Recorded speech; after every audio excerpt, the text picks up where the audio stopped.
नमस्कार दोस्तों, स्वागत करते हैं आपका हमारे चैनल में। तो दोस्तों, जीवन में कई बार हमारे कई ऐसी समस्याएं आ जाती हैं जिनका हमें कहीं भी समाधान नहीं मिलता है। हम अपनी कहानियों के माध्यम से आपकी हर समस्याओं का समाधान जुटाने में आपकी सहायता करेंगे। बहुत समय पहले की बात है, एक शहर में एक दयालु राजा रहता था। उसके यहाँ रोज दो भिखारी भीख मांगने के लिए आया करते थे। उनमें से एक भिखारी जवान था और एक भिखारी बूढ़ा था।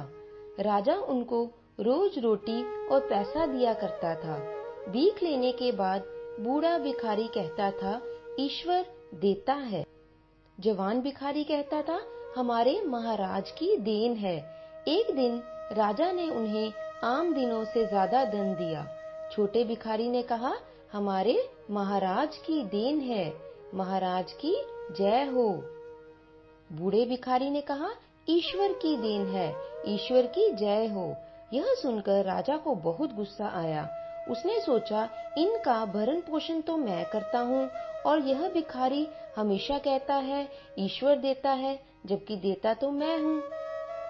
राजा ने छोटे भिखारी की और सहायता करने की सोची और अगले दिन राजा ने कहा, आज तुम इस नए रास्ते से जाओगे, लेकिन पहले छोटा भिखारी जाएगा, बाद में बूढ़ा भिखारी जाएगा।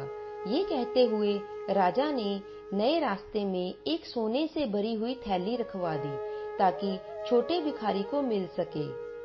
जब छोटा भिखारी इस नए रास्ते से जा रहा था तो उसने देखा कि यह रास्ता काफी चौड़ा और समतल है। उसने सोचा, इस रास्ते से मैं आंखें बंद करके जा सकता हूँ। यहाँ पर राजा ने सोने की थैली रखी थी। छोटा भिखारी वहाँ से आंखें बंद करके आगे निकल गया और सोने की थैली वहीं की वहीं रह गई। कुछ देर बाद अब बूढ़े भिखारी की बारी आई। जब बूढ़ा भिखारी वहाँ से पीछे पीछे आ रहा था तो उसे वह थैली मिल गई। उसने उठाई और भगवान का धन्यवाद किया। अगले दिन जब भिखारी फिर राजा के पास आए तो राजा ने छोटे भिखारी को देखते हुए बोला, आपको मेरे भेजे हुए रास्ते में कुछ मिला कि नहीं? छोटे भिखारी ने कहा, रास्ता तो बहुत अच्छा था, पर मुझे तो वहाँ पर कुछ भी नहीं मिला। बूढ़े भिखारी ने कहा, मुझे एक सोने से भरी थैली मिली है जो ईश्वर की देन थी। राजा ने अब निश्चय कर लिया कि वह बूढ़े वाले भिखारी को ये दिखा के ही रहेगा कि भगवान नहीं देता है, मैं ही देता हूँ, और वह ही उसका असली पालन पोषण करता है। जैसे ही दोनों भिखारी जाने लगे तब राजा ने छोटे भिखारी को बुलाया और उसे एक कद्दू दिया जो सोने चांदी से भरा हुआ था पर ऊपर से बंद था। भिखारी ये नहीं जानता था कि ये कद्दू सोने चांदी से भरा है। रास्ते में एक दुकान में उसने यह कद्दू बेच दिया। अगले दिन राजा ने उन भिखारियों से पूछा कि बताओ, पिछले दिन कोई महत्वपूर्ण घटना घटी हो? छोटे भिखारी ने कहा, महाराज, जो कद्दू आपने मुझे दिया था मैंने तो वह एक व्यापारी को बेच दिया, जिससे मुझे थोड़ा सा धन मिल गया।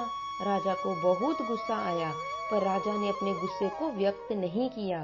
बूढ़े भिखारी से कहा, क्या तूने भी पहले से ज्यादा कमाया? बूढ़े भिखारी ने कहा, निश्चय ही कमाया है। जैसे ही मैं जा रहा था एक व्यापारी ने मुझे कद्दू दे दिया। जब घर जाकर मैंने कद्दू को चीरा तो उसमें से बहुत सारा धन निकला। उसमें सोने चांदी के सिक्के निकले।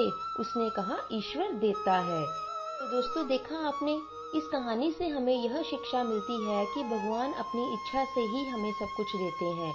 ईश्वर की मर्जी के बगैर कुछ भी नहीं होता है। यदि ईश्वर चाहे तो हम खाना मुंह तक भी नहीं ले जा सकते। यदि ईश्वर चाहे तो इस धरती पर एक पत्ता तक भी नहीं हिल सकता। तो इसलिए हमें हर स्थिति में भगवान की इच्छा को समझकर ही उसे स्वीकार कर लेना चाहिए। तो दोस्तों, आशा करते हैं आपको हमारी आज की यह कहानी अच्छी लगी होगी। कहानी को सुनने के लिए आपका बहुत बहुत धन्यवाद। अगर आप हमारे चैनल पर नए हैं तो हमारे चैनल को सब्सक्राइब कीजिए और हमारे साथ इसी तरह की कहानियां सुनने के लिए जुड़े रहें।